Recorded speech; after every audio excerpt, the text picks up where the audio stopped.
Welcome to Be Bold Branding, where we discuss the power of differentiating yourself through your own unique story and standout personal brand. Today, we're talking with someone who specializes in audio branding. We'll talk about how powerful sound really is and how using it correctly and consistently can help you become a more recognizable brand. I'm Tanya Eberhardt, founder of BrandFace, where we help business stars differentiate themselves, and we do that through personal branding. I'm Michael Carr. I'm the COO of BrandFace. I was actually a client before I became a partner, and we're the only comprehensive personal brand building system across the globe. And we do Be Bold podcast to help people get over the fear of putting themselves out there, just like the guest we're going to have on here today. And her name is Jodi Krangle. She's been a voice actor since 2007 and has worked with clients from major brands all over the world, including Dell, BBVA, and Kraft. She's also a singer, gorgeous voice, guys. And in 2015, put out her own album of jazz, blues, and traditional tunes. Over the years, Jodi's learned a lot about sound and how it influences people. Her own podcast on this subject is called Audio Branding, the hidden gem of marketing. Welcome, Jodi, to Be Bold Branding. Thanks for having me. You bet. You bet. It's so nice to have you. And instantly, your voice is so melodic. It's so beautiful. And so, we hope everybody just pays attention and doesn't just get entranced here in this podcast. I'm not doing ASMR on purpose.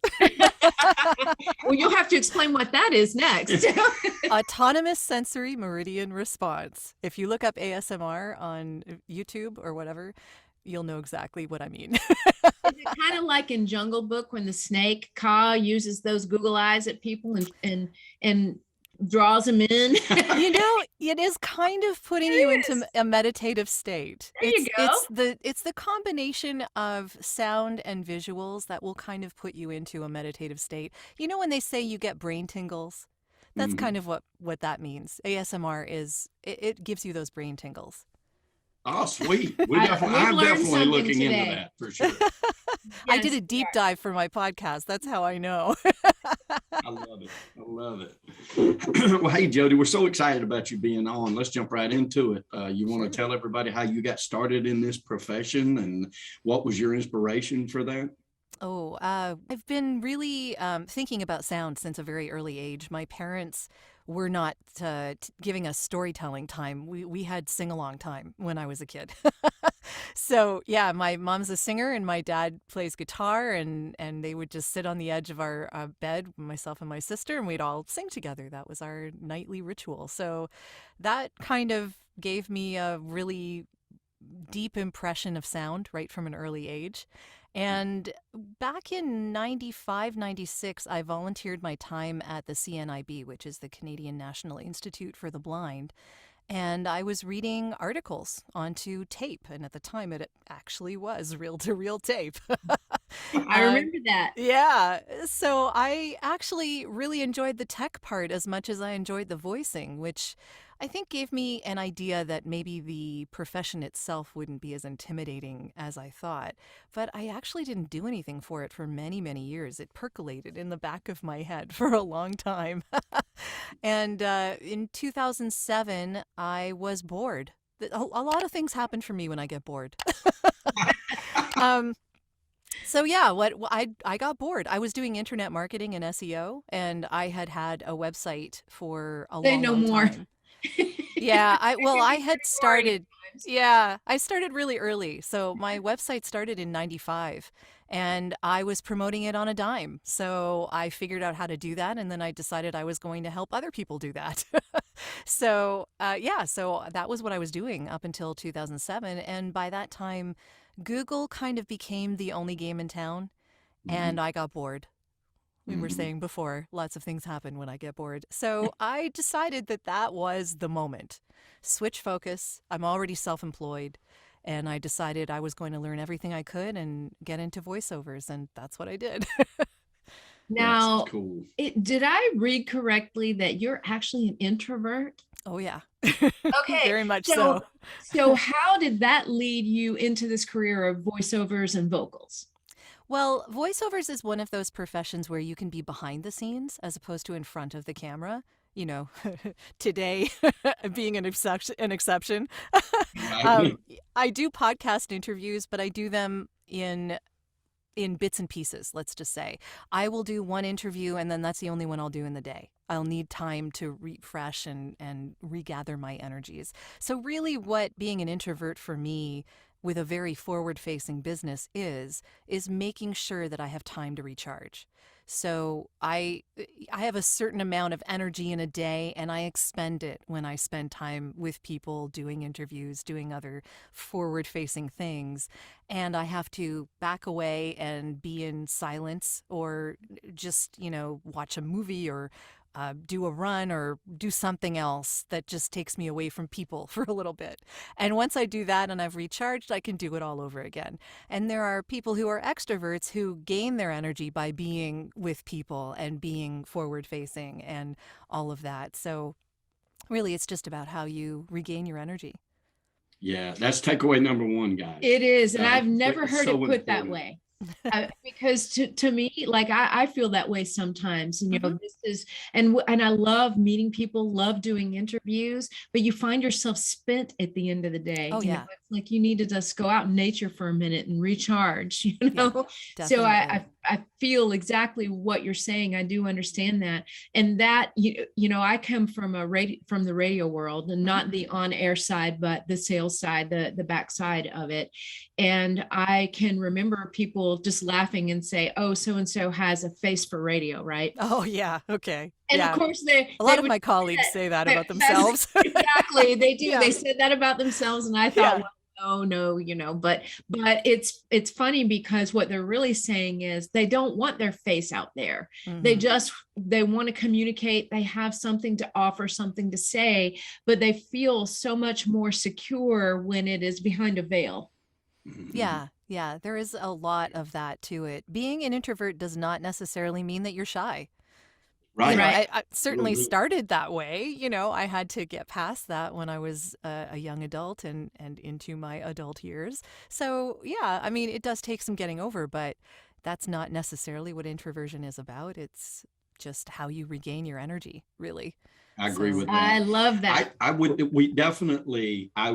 be an introvert, like long before I would be an extrovert, because of that. And the larger the crowds, like, then the more I need to recharge just by myself somewhere. Yeah.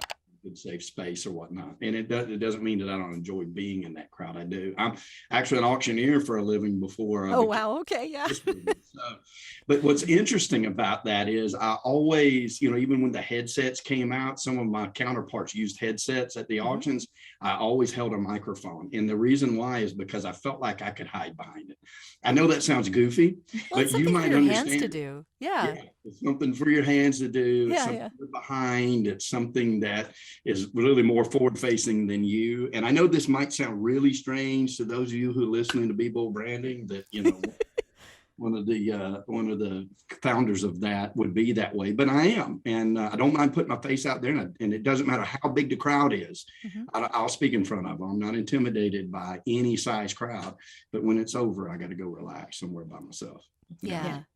And I find that I need peace. I need quiet.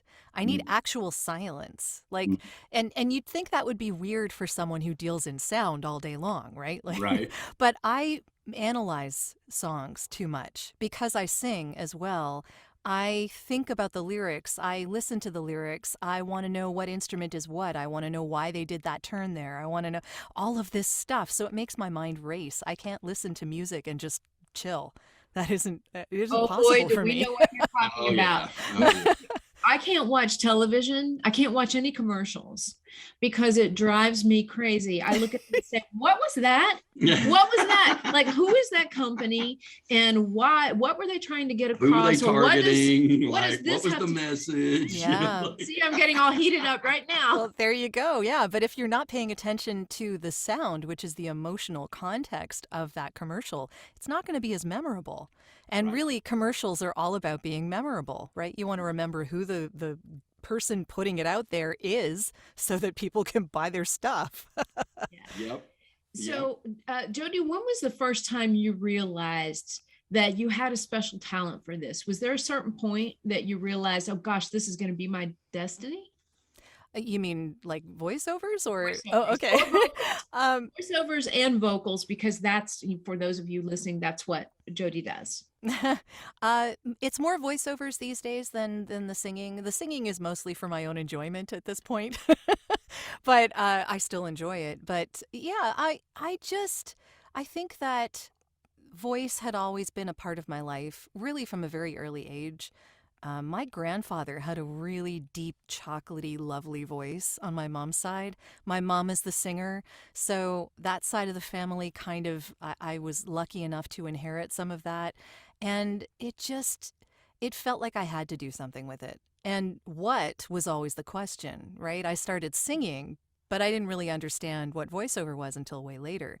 And I find the voiceover to be very, very rewarding for me. And I don't do any of the more glamorous stuff. Like, I don't do video games or animation or audiobooks or all these things that are very, they're things people recognize. Mm-hmm. So they're not things that I would be recognized for. But I find that the advertising end of this is almost like a personal pride, I like helping other people make money. That's pretty much what I do.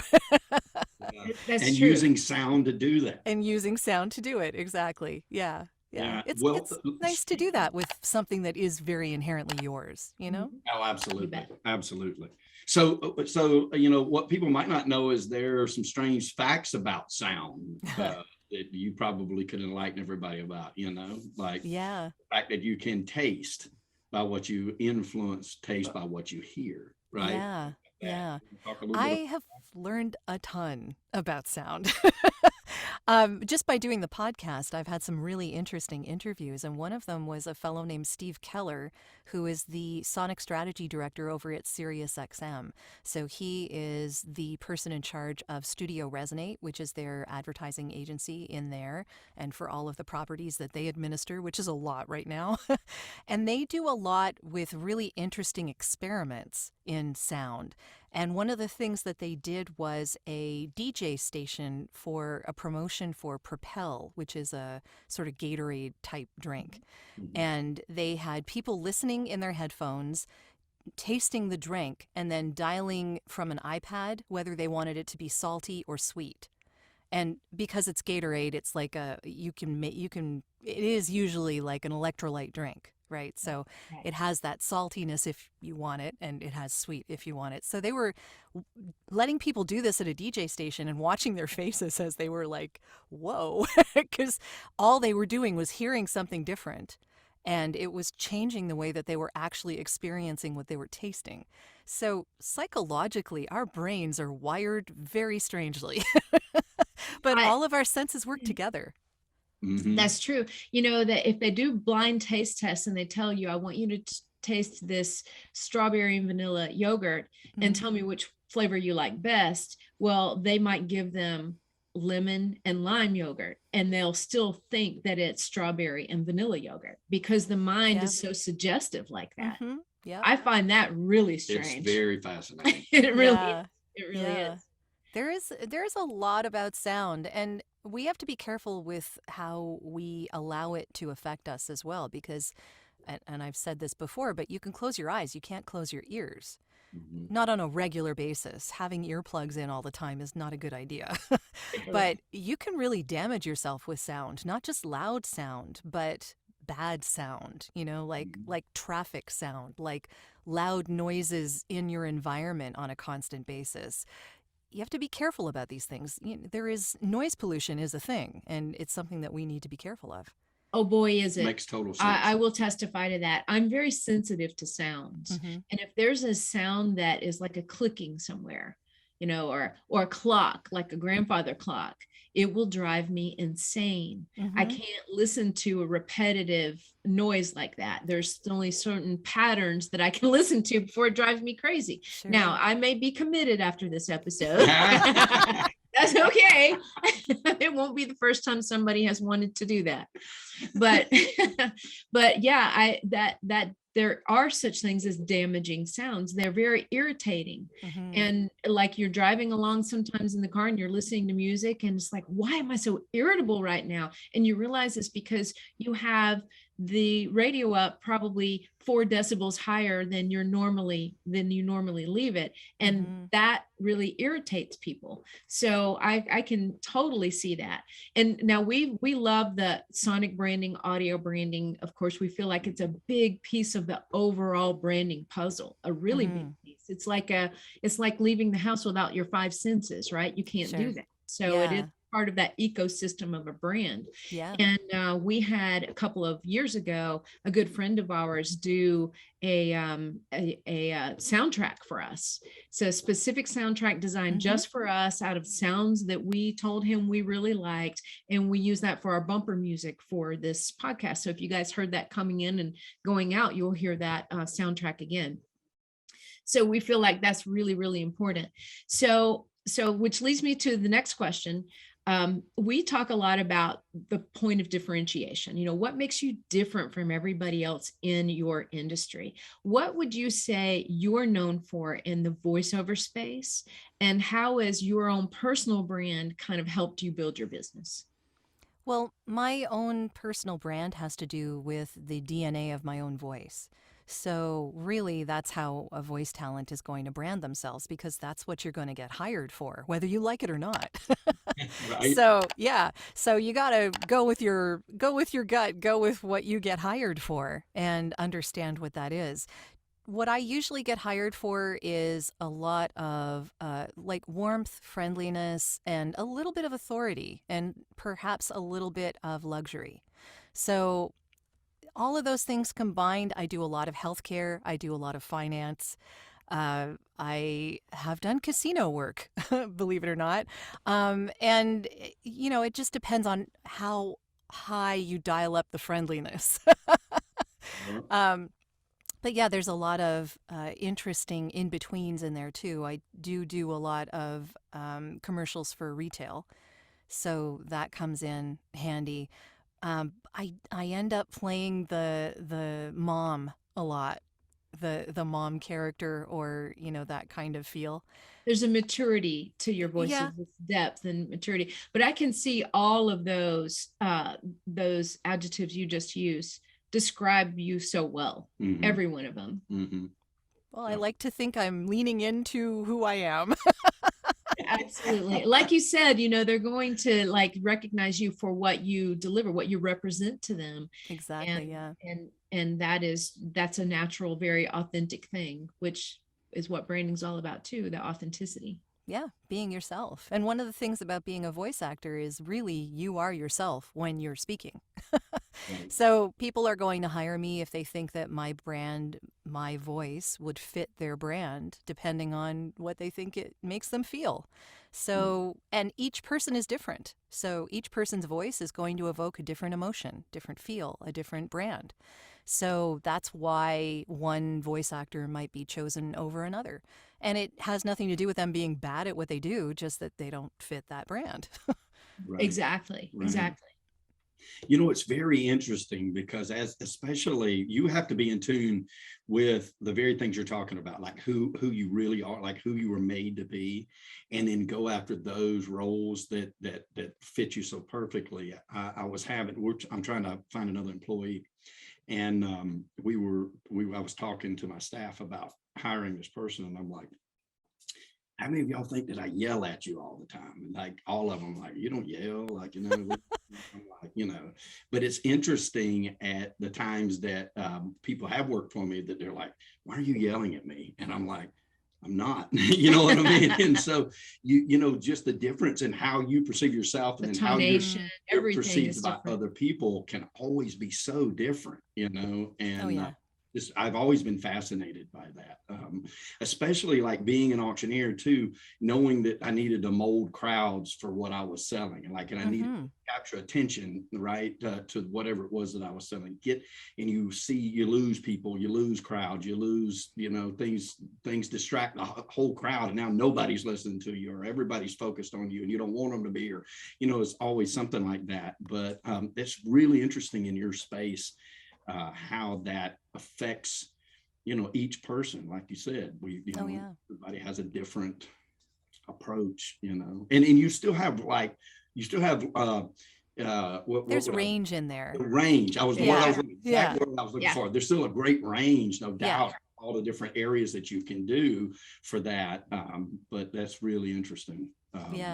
Love the thought process behind that. It is a lot about the branding. Yeah. Oh, yes. Oh, yes. So I have one more question for you before we go into the 5 questions that every great brand must answer. Sure. What is your dream project as far as voiceover work, or have you already achieved it? People always ask me that, and I really don't know how to answer them because I love every project that I do. I really do. It's a matter of being able to find the uniqueness in each of the things that you do. And I find that challenge really, it makes me elevate as much as I can, It brings a joy to me to do that keeps me doing this day in and day out. And I really don't have any particular product or service that I have as a dream client, other than the fact that if someone was to trust me with their brand as being their brand voice, that is always appreciated, and it blows my mind when it happens. Like, it's just, oh, wow. It's a great compliment. It is. And that's, to me, that's what I'm trying to attain. I'm trying to give people the sound that they want and just consistently deliver that sound on a regular basis. And just doing that is, I love it. It's very fulfilling when you can do that, and you have that range that, so many people are, and it's just such a beautiful part. I mean, when you say your voice is known for luxury, which I can totally see, it's known for that depth. It's known, like, who wouldn't want to be known for that? Yeah, right. For sure. you hit the jackpot. I do a lot of anthem videos, actually, and they're kind of my favorite thing to do, really. They're the corporate narration videos that you see on the big company websites that are like, this is who we are and we're proud. And they want a little bit of gravitas in there, just a little bit, and pride, but not too much, you just, it's a delicate balance. And I really, really love getting that for them.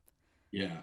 It is a delicate balance. I can see you having that too. You're sort of, I'll say about you on voiceover, like Jeff Foxworthy said about Ron White. He said he could read the yellow pages and be funny. I think that about you, like with that voice, like you could read a phone book and still come across that way. That's awesome. That's really thanks. It can be a detriment. I mean, there are some projects that no one would ever hire me for, and I get that. I understand that. But yes, but that's okay, because every great brand should be polarizing. Yeah. Somebody that wants a little kid's voice is not going to hire you, unless, I'm sure you could do that. And, and maybe you have done that, but at first glance, your brand does not stand for that. Right. Yeah. So that's not something that somebody would naturally think of first. No, and someone who naturally does do that on a regular basis would be the better choice, because that's their wheelhouse. That's what they do, But there are certain, like, I have never thought of myself as cool, like, or hip. Like, I never, ever in a million years. So if you have a cool hip brand, I don't think I'm your voice talent. I love that. And I get it. I understand that. That is, like, not to say that you can't be that and other things, but that's just, you're not going to hire me for that. Sure. And there's nothing wrong with that, guys. No. Who think you have to please everyone, let go of it. You do not, you're never going to. No, you're not. We keep that in branding, period. Like we just, if you go after everybody, every job, every reason, because we work with all kinds of entrepreneurs, you're going to work yourself out of business. So you can't do that. The more focused and specialized you can be, then the better you are at those specializations. And we teach that. And then you're a really sought after person in that space. And not that you can't add other space at some point, but if you're trying to add all that space up front, you're just going to spin wheels at best, and you're going to go out of business at worst. It's as much about repelling people as it is attracting them. Absolutely. You have to know who you are, and then you can understand who would be attracted, and so you know what your tribe is, I love that. Yeah. Really do. So we'll segue straight into the questions with that, because that's actually really, really good time to do that. We're going to ask you 5 very important questions about your personal brand, right? And these are the 5 questions that we know all great brands need to answer to their crowd, their tribe that you're trying to attract. Okay, so number 1 is, what sets you, Jodi, apart from others in your industry? I sound different. I mean, that really is. It's the sound that I have that isn't someone else's sound. You're going to hire me for the sound of my voice. That's what I do. So that would be the thing that sets me apart. But I think also that voiceovers is a service industry in a way, in a pretty big way. And if you can get your audio to your clients quickly and with a minimum of fuss, because they have a lot of other things that they're dealing with, then I think that will set you apart. So I have a professional services guarantee. I have a revisions policy that I give people up front. I respond to my email probably within 2 minutes of receiving it. And I can sometimes have a job ready and the audio back to my clients within a half an hour. So it depends. But that is definitely... That's huge. Yeah. It definitely helps, because a lot of these productions are done on a dime, and they're done like really quickly. So, yeah. That's a big point of differentiation. Okay, number 2 question is, who do you serve? Specifically, who are your ideal customers? Usually ad agency creatives, so the creative director at an ad agency, or people who are doing filmmaking or content creation, people who are concerned with the sound of what they're putting out there. And these are a lot of the people that I interview on my podcast. So I'm getting the inside track on that, which I really like. Yeah. Yeah. Love it. I also love the power of the podcast these days. It's just fantastic. Totally. Yeah. Finally, right? Yes. Okay. On the heels of who do you serve, how do you serve them? The voiceovers, and getting the stuff to them quickly and making sure that they feel confident in what they're getting. So the tagline on my website is world-class sound, gold standard service. And the reason that I put that as my tagline instead of talking about my voice itself is because I am giving people the relief that they need to get what they need before they worry about the voice, because they are listening to my demos. They're all there. It's upfront. If they want to hire me, they're going to do it from listening to those demos and deciding they like the voice. But the reason they're going to hire me, the reason that I would be different from someone else, is because I put their mind at ease. And so that's really the selling point for me, is to make sure that they have put their minds at ease, that they're going to be taken care of. Love it. Yeah, absolutely. Okay, so number 4 is, what qualifies you to serve your ideal customers? I have been doing this full time since 2007. So not only have I taken a lot of coaching from different well-known coaches who are really good at getting down to the nitty-gritty of what makes you you, but I've gotten comfortable in being me, which takes time. And not to say that someone who's just started can't do a really, really good job. They totally can. But if you want to get down to the essence of who a voice actor is and what their voice can do, having a bit of experience behind them is really going to help. Because that voice actor is going to know who they are and what they're bringing to the performance of what you need. And that's helpful. And it means you're going to get what you need quickly and without fuss, because you don't have to go back and ask them to redo it 15 times because you didn't get exactly what you wanted. Exactly. You know, yeah. So knowing what you might want up front, because the script tells them that, or the music that you're going to use tells them that, or all of these things combined, knowing how that can intersect to create the perfect audio for you the first time is really why you would hire a professional and someone who's been doing it a while. Love it. And the last one, you know, so you have to be creative because you sort of answered it in a lot in the other questions. But Okay. How does it make their life better? You know, I think that people, and you've probably talked about this before on your show, people buy based on emotions. They don't buy based on logic. So I can tell people until I'm blue in the face that they'll be taken care of, but they're not going to believe it until they are. Until they reach out and ask for something and I'm able to give it to them in a half an hour. And, you know, it's all easy and they are communicated with and their questions are answered and all of their potential fears are put to rest. I mean, that's the service part of this industry, and you kind of don't know that until you initiate some kind of connection. You wade out in those waters. Yeah. Okay, so now, okay, fantastic answers, obviously.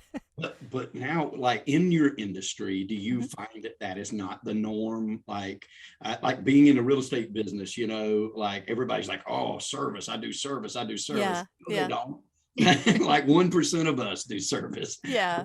Of them claim they do service. Do you find that to also be the same in your industry? Do you think that at least a big majority of people are going to be overly aggravating to those people hiring those services rather than? You know, I don't think that anyone does that on purpose. I think that every voice actor out there is going to do as good service as they possibly can, because that's how you get repeat business. I mean, that's how anyone gets repeat business, by making sure that your clients are taken care of. So I don't think that it's necessarily that other people are not going to do service, just that I think the speed that people reply can sometimes be a little off.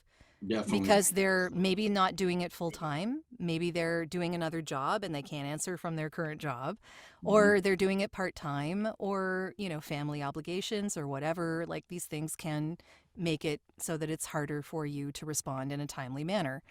And some people are, you know, naturally inclined to let that go a little bit. Yeah, right.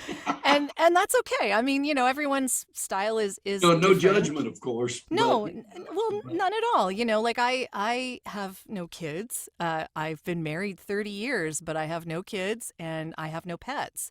So for me, this is what I do. It's all that I do. You know, it is pretty much my day from beginning to end. And in some cases, that can not be the case for some people who are in voiceover. So, you know, it depends. But I don't think that there's anyone deliberately not giving service out there. I think they're all doing that. But there's quite a few that suck at it, Jodi. I just have to go there. Listen, I don't say it. I didn't make it up. My clients or my clients and customers over the years, they tell me those things. Yeah. And they no doubt tell you, oh my gosh, the last 2 people we hired, I don't know. You know, it happens in every industry. No, it does. It does. Rises to the Yeah. top. And you're being so kind, which is another thing that celebrates the beauty of your approachable brand. So well, I really do love the voiceover industry, and really the people that I have met in this industry are the sweetest, kindest people ever. Like, I don't think I've met one person that I don't like. So same here. Yeah. We feel the same told way. You off air, you know, that we spoke at a conference and we loved everybody. Like we had a blast the whole weekend with everybody. And so even people just selling stuff, everybody was friendly, so nice. So we're definitely, folks, we're not beating up on the voiceover industry. Every industry has those people that do not provide good service, which leaves an opportunity for the rest of us. It leaves a great opportunity for those people that are serious about that. You know?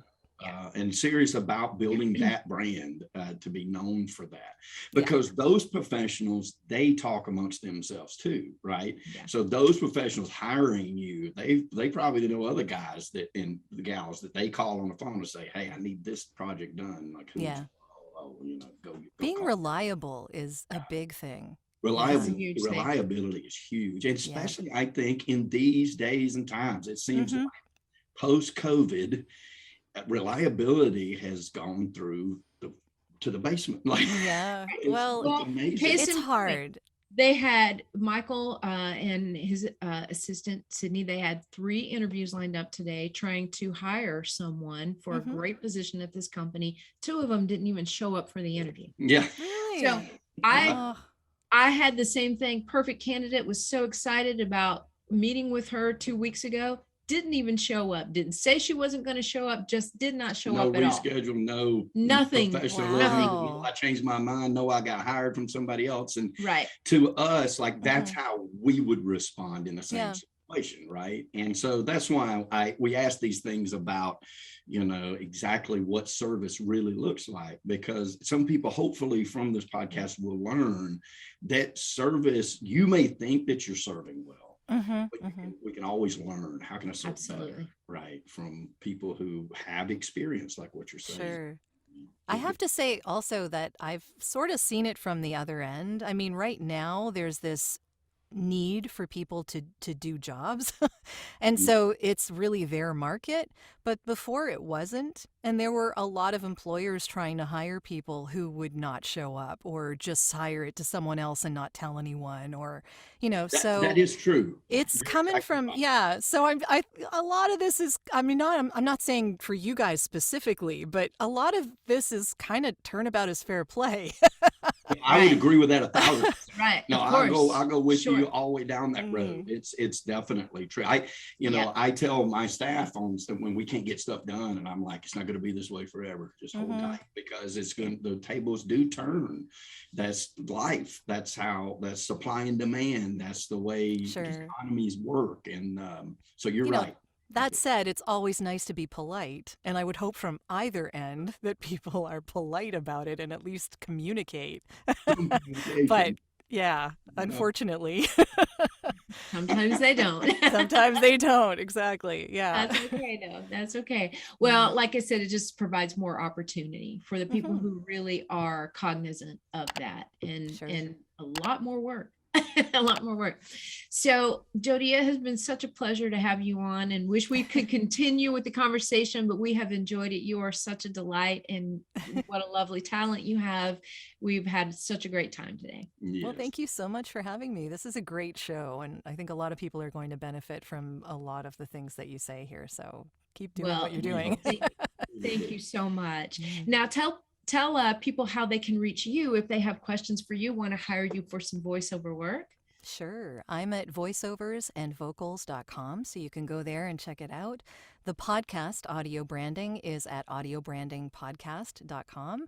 And if any of your listeners are on Clubhouse, I actually do have a Wednesday at 2 p.m. Eastern. I have a chat about the power of sound every week at 2 p.m. Eastern on Wednesdays, and just go through different types of topics. So we talk about music, we talk about the power of voice, we talk about the power of podcasting, and we talk about the power of audio branding. So it just sort of like goes through scrolling through different topics. And I've had the people from they talk about voice AI. So lots of voice AI companies, and the Open Voice Network is participating in those. And they're the ones that sort of give people an ethical idea of how that could work. And it's been an interesting conversation. I'll say that sounds interesting. Guess that would be very, very. Yeah. We'll join you sometime for that. Yeah. Please do. Yeah. You bet. I'm always looking for panelists too. So if anyone has an expertise in any of those topics I mentioned, by all means, reach out. I'm happy to talk with you about that. That's awesome. Well, thank you again. Thank you so much. All right. If you guys have questions about your brand and want to learn more about us, head to discussyourbrand.com and schedule a free session to discuss your brand. Let's see what it's going to take to get you exactly where you deserve to be. Yep. And folks, we do this for prosperity. When we say prosperity, we're not just talking about money. We're talking about the full 360 of an abundant life that we truly wish for every one of you. We know here at BrandFace that prosperity favors the bold. So we say be bold, especially with your brand. And thank you, Ms. Tanya, and thank you, Ms. Jodi. Thank you very much. All right, guys, we'll see you next time on Be Bold Branding. Brought to you by BrandFace, the only comprehensive personal brand building system across the globe.